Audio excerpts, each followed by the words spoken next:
नाज़रीन, 7 अक्टूबर वो तारीख़ का दिन है जब चंद लोगों ने दुनिया की टॉप इंटेलिजेंस एजेंसी को धोखा दिया। उस दुनिया की इस टॉप इंटेलिजेंस एजेंसी को इल्म ही नहीं हो सका कि हमारे मुल्क के ऊपर हमला होने जा रहा है। मैं बात कर रहा हूँ इसराइल की इंटेलिजेंस एजेंसी मोसाद की। न सिर्फ मोसाद को बल्कि उसकी पुश्त पर खड़े अमरीकी इंटेलिजेंस एजेंसी को भी इल्म नहीं हो सका कि उस दिन हमास चंद लोगों का ग्रुप इसराइल के ऊपर मिसाइल दागने जा रहा है। आज जॉन कर्बी ने, यूनाइटेड नेशन सिक्योरिटी काउंसिल के तर्जुमान ने कैटेगोरिकली ये कहा है कि हमें उस दिन इल्म ही नहीं हो सका इस ऑपरेशन के बारे में, तूफानुल अक्सा के बारे में। हमारे ग्राउंड्स पर मौजूद हमारे एजेंट्स ने हमें बताया तक नहीं कि इसराइल पर हमास हमला करने जा रहा है। ये कितनी बड़ी नाकामी है। खैर, उस दिन ये जंग स्टार्ट होती है, 7 अक्टूबर से ये सिलसिला शुरू हो जाता है। एक माह से ज़ायद अरसे तक ये सिलसिला चलता है। फिर उसमें हज़ारों की बुनियाद पर शहादतें होती हैं, गज़ा के इमारतों को मलिया मेट कर दिया जाता है। फिर उसके बाद जंगबंदी होती है, कतर की मुदाखलत पर आर्जी जंगबंदी का क़याम अमल में लाया जाता है।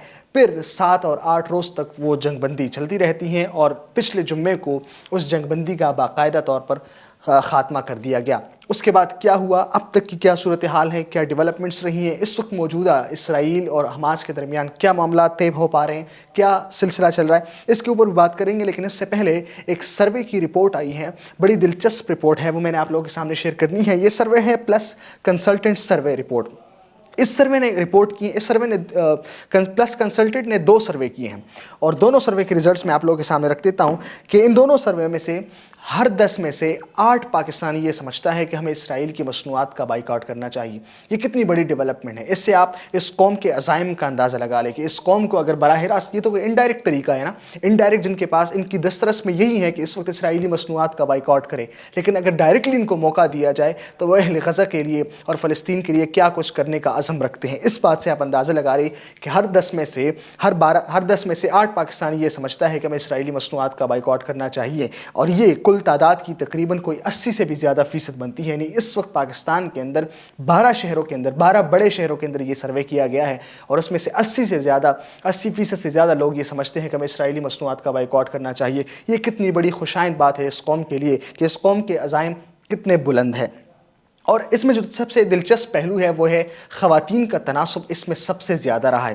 मैंने आपको पहले बताया था कि 2 सर्वे इन्होंने किए हैं। पहले सर्वे में 85% और दूसरे में 80% ख़वातीन ये समझती हैं कि हमें इन मसनूआत का बाइकआउट करना चाहिए और वो अपनी अमली ज़िंदगी में वो इसका बाइकआउट कर भी रहे हैं। और आप ये समझते हैं कि ख़वातीन जो है वो हमारे घरों के अंदर फ़ैसला साज होती हैं इस सारे मामलात के अंदर कि कौन से प्रोडक्ट को घर में आना है और कौन से मसनूआत को हमने घर में नहीं लेके आना।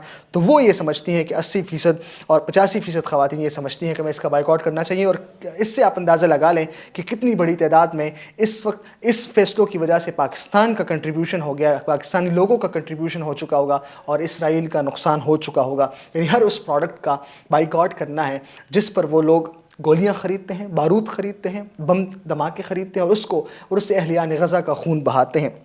पाकिस्तानी इसमें अपना किरदार अदा कर रहे हैं।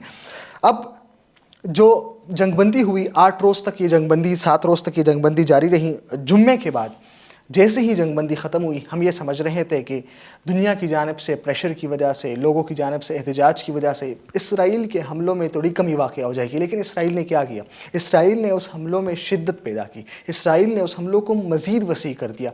पहले सिर्फ शुमाली गज़ा के ऊपर हमले होते थे, अब उस हमलों को मज़ीद फैलाकर पूरे गज़ा तक बढ़ा दिया गया है। और इस वक्त की जो तादाद है फ़लस्तीनियों की शहादतों की, वो 15,000 से ज़ायद मुतजाविज़ हो चुकी हैं। 15,000 से ज़ायद फ़लस्तीनी इस वक्त इस जंग के अंदर शहीद हो चुके हैं। इसमें एक बड़ी तादाद बच्चों की भी शामिल है, इसमें एक बड़ी तादाद ख़वातीन की भी शामिल है। इस वक्त ऐसे लोग भी हैं जो मलबों तले दबे हुए हैं, इस वक्त ऐसे लोग भी हैं जो अस्पतालों के अंदर हैं। और आज की जो सबसे बड़ी अहम खबर है वो ये, इससे आप अंदाज़ा लगा लें कि इसराइल की एक न्यूज़ एजेंसी है वफ़ा के नाम से, उसने खबर दी है कि कमाल अदवान अस्पताल के दाखिली दरवाजे पर इसराइल ने बम फेंके हैं, इसराइल ने रॉकेट फेंके हैं। इससे आप अंदाज़ा लगा लें कि ये कितना बड़ा जंगी जुर्म है जो इसराइल कर रहा है इस वक्त। ये कितनी बड़ी जंगी उसूलों की खिलाफवर्जी है जो इसराइल इस वक्त कर रहा है। यानी आप उन लोगों को निशाना नहीं बना रहे जिससे आपको ख़तरा है, یعنی آپ بچوں کو نشانہ بنا رہے ہیں، آپ خواتین کو نشانہ بنا رہے ہیں، آپ سویلینز کو نشانہ بنا رہے ہیں۔ ہونا تو یہ چاہیے تھا اسرائیل اگر حماس کو نشانہ بناتا، حماس کے ٹھکانوں کو نشانہ بناتا، جہاں پر انہوں نے ہتھیار رکھے ہیں اس کو نشانہ بناتا، تو بات تب بنتی۔ یعنی آپ سویلینز کو مار رہے ہیں لیکن جن لوگوں سے آپ کو خطرہ ہے آپ ان کو کچھ بھی نہیں کہہ رہے۔ تو یہ آپ کی سب سے بڑی ناکامی ہے کہ کل کو جن لوگوں سے آپ کو خطرہ ہے وہ زندہ بچیں گے، اور جن لوگوں سے آپ کو خطرہ نہیں ہے ان کو آپ مار رہے ہیں۔ تو یہ آپ اپنے لیے اپنے ہی ہاتھوں اپنا قبر کھود رہے ہیں۔ تو یہ تھی ساری اب تک کی صورتحال جس سے میں آپ لوگوں کو آگاہ کر رہا تھا، یعنی آج پیر کے روز تک یہ صورتحال ہے۔ اب اس میں جو سب سے اہم ڈیولپمنٹ ہم اس وقت دے رہے ہیں دیکھ رہے ہیں وہ سعودی عرب اور ایران کے درمیان ہے۔ سعودی عرب اور ایران کے درمیان آپ لوگوں کو پتہ ہے کہ کئی عرصے تک کشمکش اور کشیدگی کی کیفیت رہی، جنگیں بھی رہی، براہ راست بھی جنگیں رہی، پراکسی وارز بھی رہیں، لیکن اس کے بعد پچھلے اسی سال مارچ کے مہینے میں دونوں کے درمیان ایگریمنٹ ہوتا ہے، چین کے توسط سے ایک ایگریمنٹ ہوتا ہے، اور اس میں یہ معاملات طے پاتے ہیں کہ ہم آئندہ اپنے معاملات کو مذاکرات کے ذریعے حل کریں گے، آئندہ اپنے ایک دوسرے کے ساتھ تعاون کو مزید بڑھائیں گے۔ تو وہ ایک گراؤنڈ بریکنگ معاہدہ تھا جو دنیا بھر نے اس کو سراہا بھی۔ اب سعودی اور ایران کے دفاعی حکام کے درمیان ٹیلی فونک بات چیت ہوئی ہے، اور اس ٹیلی فونک بات چیت کے اندر بڑی غیر معمولی باتیں کی گئی ہیں۔ اس ٹیلی فونک بات چیت کے اندر سعودی جو وزیر دفاع ہے خالد بن سلمان، اور چیف آف سٹاف ایران کے جو سیکیورٹی کے چیف آف سٹاف ہیں محمد باقری، تو سعودی کے وزیر دفاع خالد بن سلمان نے ان کو کہا ہے کہ ہمیں اپنے عسکری تعاون کو مزید بڑھانا ہوگا۔ اپنے عسکری تعاون کو بڑھانے پر انہوں نے دونوں نے اتفاق کیا، انہوں نے دونوں نے اس پر زور دیا۔ تو کیا یہی سے کہیں نہ کہیں ہمیں یہ آئیڈیا ملتا ہے کہ اسرائیل کے اس مزید جو جارحیت اور بربریت جاری رہی تو اس نے بھی سعودی عرب اور ایران کو کلوز کر دیا ہے، سعودی عرب اور ایران کو مزید آپس میں ملا دیا ہے۔ تو اگر ان کے درمیان عسکری تعاون ہوتا ہے، عسکری تعاون پر اتفاق ہوتا ہے اور اس طرح کے کچھ منصوبے عمل میں لائے جاتے ہیں تو یہ اسرائیل کے لیے سب سے بڑی خطرے کی گھنٹی ہوگی۔ اور جب عرب ممالک کے اندر ایران اور سعودی عرب نے اگر ان کے خلاف کمر بستہ ہو گئے تو اسرائیل کا جنازہ اسی دن ہی نکلے گا۔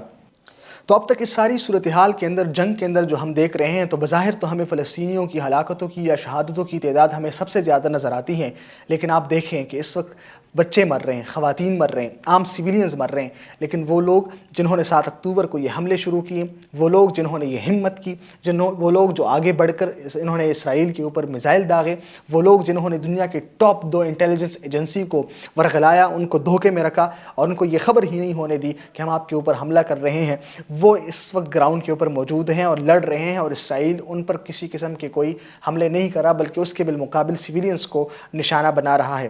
تو یہ تھی ساری صورتحال۔ مزید اس میں جتنی بھی ڈیولپمنٹس رہیں گی اسے آپ کو آگاہ کرتے رہیں گے۔ ہمارا چینل دیکھتے رہیے۔